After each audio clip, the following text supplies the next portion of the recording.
നമസ്കാരം. പാകിസ്ഥാനിൽ 7 വർഷം.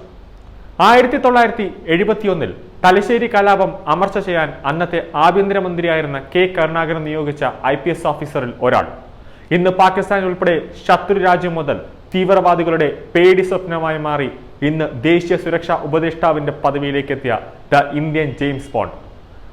ആ വ്യക്തിയുടെ പേര് അജിത് ഡോവൽ എന്നാണ്. നമുക്ക് കൂടുതൽ വിശദമായി പരിശോധിക്കാം.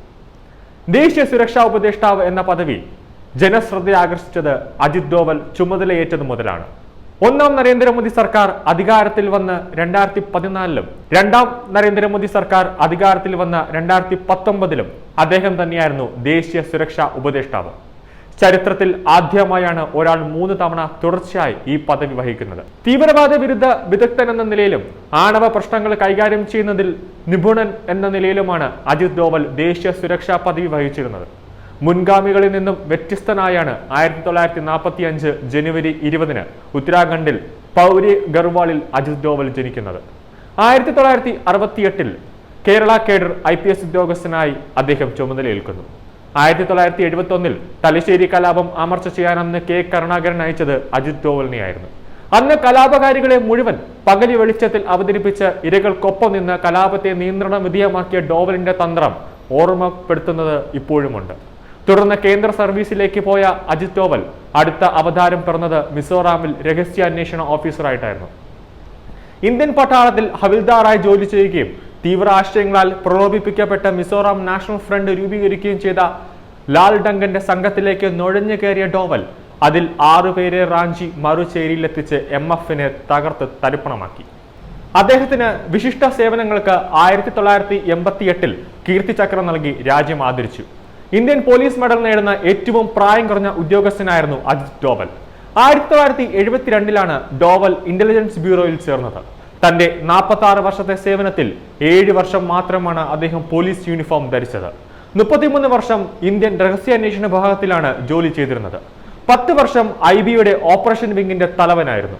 IPS ഓഫീസറായി 4 വർഷത്തിന് ശേഷം 1942-ൽ അദ്ദേഹം അരുണി ഡോവലിനെ വിവാഹം കഴിച്ചു. ദമ്പതികൾക്ക് 2 ആൺമക്കളുണ്ട്.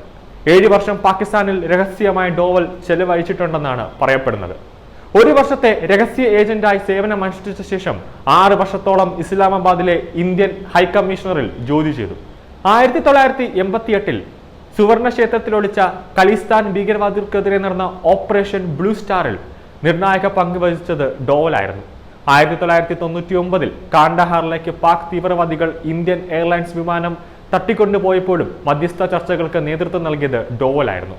2009-ൽ വിരമിച്ച ശേഷം വിവേകാനന്ദ ഇന്റർനാഷണൽ ഫൗണ്ടേഷന്റെ സ്ഥാപക ഡയറക്ടറായി. 2014 മെയ് 31-ന് പ്രധാനമന്ത്രി നരേന്ദ്രമോദി അജിത് ഡോവലിനെ ദേശീയ സുരക്ഷാ ഉപദേഷ്ടാവായി നിയമിച്ചു.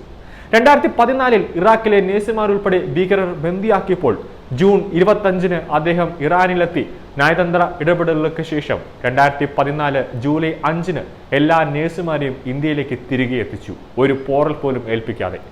പാകിസ്ഥാൻ നടത്തിയ ഉറി ആക്രമണത്തിന് ശേഷം പാക് അധീന കാശ്മീരിൽ ഇന്ത്യ സേന നടത്തിയ പ്രത്യാക്രമണം, പുൽവാമ ആക്രമണത്തിനും ബാലക്കോട്ട് ആക്രമണം ഉൾപ്പെടെ ഇന്ത്യ മറുപടി നൽകിയതും അജിത് ഡോവലിന്റെ തന്ത്രപരമായ നീക്കങ്ങളിലൂടെയായിരുന്നു.